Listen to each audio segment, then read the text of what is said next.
আমন্ত্রণ দেশ বাংলায় আপনাদের সঙ্গে আছি আমি নাতাশা বৃষ্টি। শুরুতেই সংবাদ শিরোনাম। 50 মাসেও শেষ হয়নি মৌলভীবাজারের বড়লেখায় মোহাম্মদিয়া ফাজিল ডিগ্রি মাদ্রাসা একাডেমিক ভবন নির্মাণের কাজ, ব্যাহত হচ্ছে পাঠদান। এবং প্রকৃতির অনন্য এক লীলাভূমি বরগুনার তালতলী উপজেলার নিদ্রার চর, পর্যটকদের জন্য সুযোগ সুবিধার অভাবে আটকে আছে সম্ভাবনার পথ।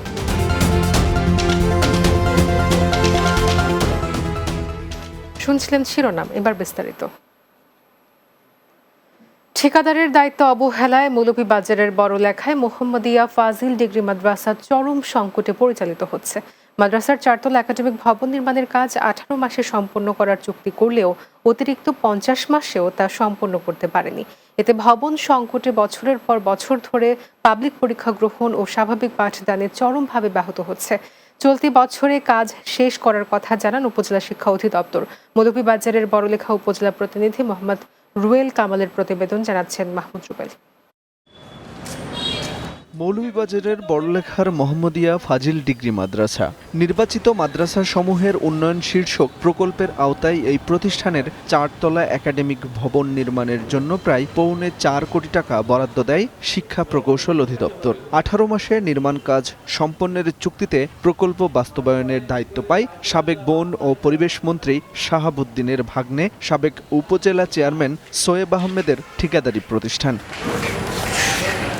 2019 সালের 7 নভেম্বর ঠিকাদারি প্রতিষ্ঠানকে কার্যাদেশ দেয় শিক্ষা প্রকৌশল অধিদপ্তর। গত বছরের 9 সেপ্টেম্বর দ্রুত কাজ সম্পন্নে লিখিত তাগিদপত্র প্রদান করেন মৌলভীবাজার শিক্ষা প্রকৌশল অধিদপ্তর। এরপরও ঠিকাদার পক্ষ ধীর গতিতে কাজ করছেন। মাদ্রাসায় দীর্ঘ 5 বছর থেকে বিল্ডিংটার কাজ চলছে, কিন্তু এই বিল্ডিংটা শেষ হচ্ছে না। আমাদের এই কাজের কারণে যে শব্দগুলো আমাদের ক্লাস করতে অনেক সমস্যা হয়। বিল্ডিংটা দ্রুত গতিতে হয়ে যায় এবং হয়ে গেলে আমাদের পড়াশোনার আরও উন্নত হবে। মাদ্রাসাটি দাখিল, আলিম ও ফাজিল পরীক্ষার উপজেলার মধ্যে একমাত্র সেন্টার মাদ্রাসা। আশা করি এই কাজটি আপনাদের সবার সহযোগিতায় নির্দিষ্ট সময়ের মধ্যে যথাশীঘ্রই সম্পন্ন করার জন্য সহযোগিতা কামনা করছি। ঠিকাদার প্রতিষ্ঠানের কেউ কথা বলতে রাজি হয়নি, তবে আগামী ডিসেম্বরের মধ্যে কাজ সম্পন্ন করার আশ্বাস দিয়েছেন উপজেলা শিক্ষা অধিদপ্তর। ঠিকাদারের সাথে কথা বলছি, আমার নির্বাহী প্রকৌশলী স্যার এই ব্যাপারটা নিয়ে কথা বলছিল। বলার পর আমি কাজের অবজেকশন দিই যে এটা কাজ যেন দ্রুত করে।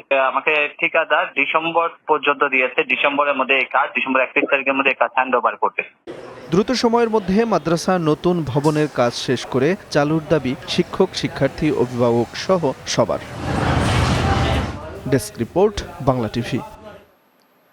মাইলস্টোন স্কুল অ্যান্ড কলেজে বিমান বিধ্বস্ত হয়ে নিহত মাহতাবের বাড়িতে এসে স্বজনদের সাথে দেখা করেছেন বিমান বাহিনীর প্রতিনিধি দল। রোববার দুপুরে মাহতাবের গ্রামের বাড়ি কুমিল্লার দেবিদ্বার উপজেলার রাজামেহার ইউনিয়নের উখারি গ্রামে আসেন তারা। বিমান বাহিনী প্রধানের পক্ষ থেকে আসা প্রতিনিধি দল নিহত মোহাম্মদ মাহতাব রহমান ভূঁইয়ার সমাধিতে শ্রদ্ধার্ঘ্য অর্পণ করেন। এ সময় বিমান বাহিনীর উইং কমান্ডার মোহাম্মদ আতিক হাসান, মাহতাবের বাবা মোহাম্মদ মিনহাজুর রহমান ভূঁইয়া সহ অন্যরা উপস্থিত ছিলেন। সাভারের জাতীয় স্মৃতিসৌধে বীর শহীদদের প্রতি শ্রদ্ধা নিবেদনের মধ্য দিয়ে ঢাকা 19 আসনের মনোনীত প্রার্থী ঢাকা জেলা গণ অধিকার পরিষদের আহ্বায়ক অ্যাডভোকেট শওকত হোসাইন ফরহাদ নির্বাচনী প্রচারণা কার্যক্রম শুরু করেছেন। জাতীয় স্মৃতিসৌধে শহীদ বেদিতে ফুল অর্পণ করেন তিনি।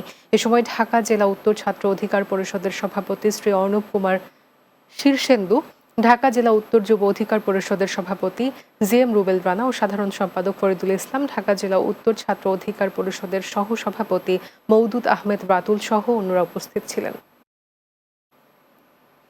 জয়পুরহাট 2 আসনের বিএনপির মনোনয়ন প্রত্যাশী সাবেক সচিব আব্দুল বারী বলেছেন, দীর্ঘ 17 বছর ফ্যাসিবাদ সরকার নৈরাজ্য সৃষ্টি করে রাষ্ট্রের কাঠামো ভেঙে দিয়েছিল। বিএনপি সেই রাষ্ট্র মেরামতে 31 দফা দিয়েছে। জয়পুরহাটের কালাইয়ের মুসলিমগঞ্জ উচ্চ বিদ্যালয় মাঠে তারেক রহমান 31 দফা বাস্তবায়নে জনসমাবেশে তিনি একথা বলেন। উদয়পুর ইউনিয়ন বিএনপির আহ্বায়ক কমিটির সদস্য আব্দুল ওয়াদুদ মণ্ডলের সভাপতিত্বে এ সময় বক্তব্য রাখেন জেলা যুব দলের সাবেক সভাপতি ওবায়দুর রহমান সুইট, কালাই উপজেলা বিএনপির যুগ্ম আহ্বায়ক মওদুদ আলম সরকার সহ অন্যরা।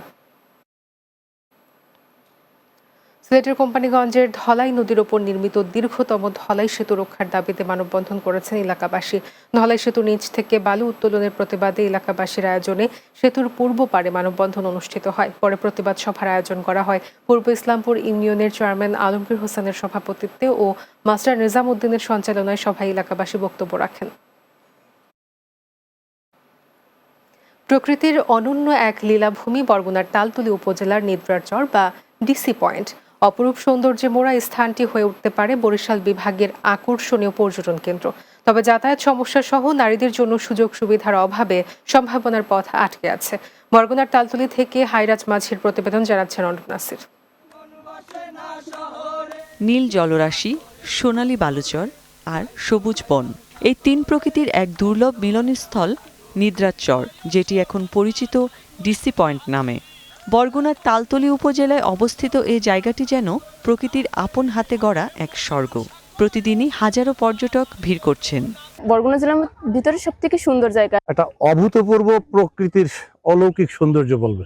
এই ফিলিংটা আসলে কক্সবাজার পাওয়া যাবে না, এই ফিলিংটা কুয়াকাটা পাওয়া যাবে না। সাগরের গর্জন, পাখির কুজন আর ঢেউয়ের ছন্দে ঘেরা এই উপকূল এখন পর্যটকদের অন্যতম পছন্দের স্থান। তবে সৌন্দর্যের মাঝেও রয়ে গেছে সীমাবদ্ধতা।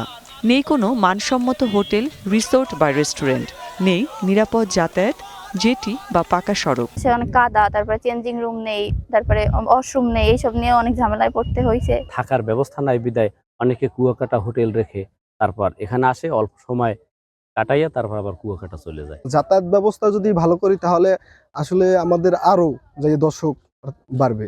পর্যটকদের জন্য ডিসি পয়েন্টে প্রয়োজনীয় কার্যক্রম নেয়ার কথা জানান জেলা প্রশাসন। আমরা অবশ্যই আগামী অর্থ বছরে চেষ্টা করব এখানে অন্তত একটা ওয়াশ ব্লক এবং বসার একটু কিছু সুযোগ সুবিধা বৃদ্ধি করার জন্য। প্রাকৃতিক সৌন্দর্য আছে, মানুষের আগ্রহ আছে, এখন দরকার শুধু সঠিক পরিকল্পনা ও বাস্তবায়ন। তাহলেই বদলে যাবে নিদ্রাচর। News desk, Bangla TV. দেশ বাংলা নিচ্ছে বিরতি, ফিরে এসে অন্যান্য সংবাদের সঙ্গে আলোচনা থাকছে। বঙ্গোপসাগরে অবৈধ কাঠের ট্রলিং ট্রলার ও অবৈধ জাল বন্ধের দাবিতে কুয়াকাটায় বিক্ষোভ, কঠোর কর্মসূচির হুঁশিয়ারি।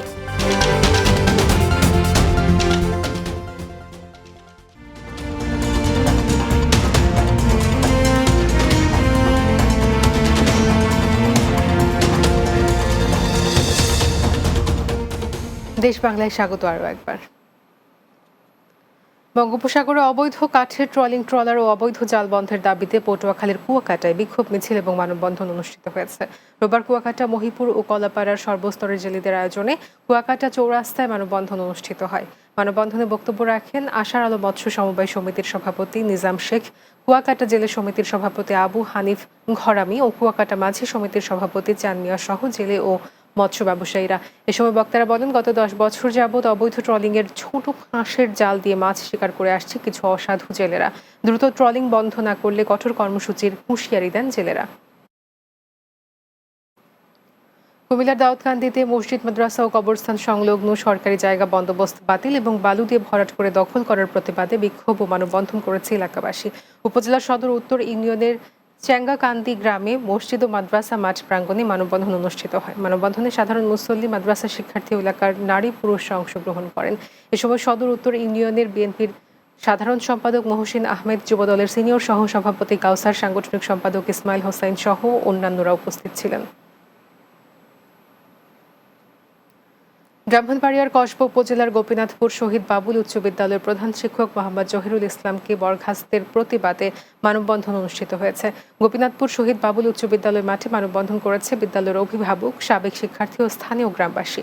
এতে অভিভাবক ও শিক্ষানুরাগীরা অংশ নেন। বক্তারা বলেন, কোনো প্রকার তদন্ত ছাড়াই একজন প্রধান শিক্ষককে এভাবে বরখাস্ত করা অন্যায় ও শিক্ষার পরিবেশের পরিপন্থী। অবিলম্বে বরখাস্ত আদেশ প্রত্যাহার এবং ঘটনার সুষ্ঠু তদন্ত ও বিচার দাবি জানান তারা। খাগড়াছড়ির মানিকছড়িতে স্থানীয় পাহাড়ি বাঙালি 3 শতাধিক মানুষকে বিনামূল্যে চিকিৎসা সেবা ঔষধ প্রদান করেছে সেনাবাহিনীর গুইমারা রিজিয়নের আওতাধীন 20 field regiment artillery Sindukchhari zone. উপজেলা সদরের ইংলিশ স্কুলে সুবিধা বঞ্চিত মানুষের মাঝে এই চিকিৎসা সেবা দেন সেনাবাহিনীর বিশেষজ্ঞ চিকিৎসক ক্যাপ্টেন নাহিয়ান কবির। এতে স্ত্রীরোগ, জ্বর, সর্দি, কাশি, রক্ত স্বল্পতা, ডায়রিয়া সহ বিভিন্ন রোগের চিকিৎসা দেন তিনি। এ সময় Manikchhari camp commander major Mohammad Rezwanul Haque সহ অন্যান্য সামরিক কর্মকর্তারা উপস্থিত ছিলেন। পাবনায় ঝুঁকিপূর্ণ শিশুর মায়েদের আত্মকর্মসংস্থান ও পুনর্বাসনের সেলাই মেশিন বিতরণ করা হয়েছে। রবিবার জেলা প্রশাসকের কার্যালয়ে জাতীয় মহিলা সংস্থা পাবনা জেলা কার্যালয়ের পক্ষ থেকে সেলাই মেশিন বিতরণ করেন জেলা প্রশাসক মফিজুল ইসলাম। এ সময় অতিরিক্ত জেলা প্রশাসক মোহাম্মদ জাহাঙ্গীর আলম, কলকারখানা ও প্রতিষ্ঠান অধিদপ্তরের প্রতিনিধি মোহাম্মদ ইমাম হোসেন এবং জাতীয় মহিলা সংস্থার কর্মকর্তা মোহাম্মদ শরীফুল ইসলাম সহ অন্যরা উপস্থিত ছিলেন। ঝিনাইদহে 200 ওয়াক্ত নামাজ মসজিদে জামাতে আদায় করে বাইসাইকেল উপহার পেয়েছেন 5 শিক্ষার্থী। সদর উপজেলার বঙ্কিরা গ্রামের সায়দাতিয়া বায়তুল মামুর জামে মসজিদ কমিটির উদ্যোগে ক্ষুদে শিক্ষার্থীদের মাঝে এসব বাইসাইকেল বিতরণ করা হয়। সায়দাতিয়া বায়তুল মামুর জামে মসজিদের সাধারণ সম্পাদক সাকিব মোহাম্মদ আল হাসান বলেন, কিশোরদের মাদক ও অনৈতিক কর্মকাণ্ড থেকে বিরত রাখতে এই উদ্যোগ। মসজিদে নামাজ আদায় করে বাইসাইকেল উপহার পাওয়ায় খুশি ক্ষুদে শিক্ষার্থীরা। রাজশাহীতে শহীদ জিয়া সাংস্কৃতিক সংগঠন জিসাসের কমিটি গঠন করা হয়েছে। রাজশাহীর পুঠিয়া উপজেলার পচামারিয়া স্কুল মাঠে অনুষ্ঠানের আয়োজন করা হয়। এ সময় আব্দুল সালাম মোল্লাকে সভাপতি এবং আমিরুল ইসলাম মিন্টুকে সাধারণ সম্পাদক মনোনীত করে 71 সদস্যের শিলমারিয়া ইউনিয়ন কমিটি গঠন করা হয়। অনুষ্ঠানে রাজশাহী জেলা জিসাসের আহ্বায়ক ফিরোজ কবির টিঙ্কু, পুঠিয়া উপজেলা বিএনপির 1 নম্বর যুগ্ম আহ্বায়ক আসাদুজ্জামান মোহাম্মদ আবু হায়াদ, উপজেলা জিসাস সভাপতি আফজাল হোসেন সহ অনেকে উপস্থিত ছিলেন। শেষ করব দেশ বাংলা, যার আগে শিরোনামগুলো জানিয়ে দিচ্ছে আরও একবার। 50 মাসেও শেষ হয়নি মৌলভীবাজারের বড়লেখায় মোহাম্মদিয়া ফাজিল ডিগ্রি মাদ্রাসা একাডেমিক ভবন নির্মাণের কাজ, ব্যাহত হচ্ছে পাঠদান।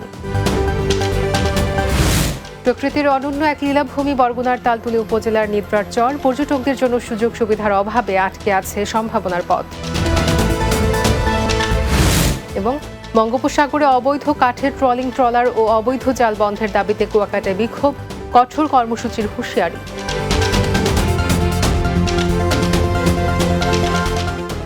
এই ছিল দেশ বাংলায়। আমাদের পরবর্তী সংবাদ বিকেল 4:30 দিনের বাংলা দেখার আমন্ত্রণ রইল। এতক্ষণ সঙ্গে থাকার জন্য ধন্যবাদ সবাই।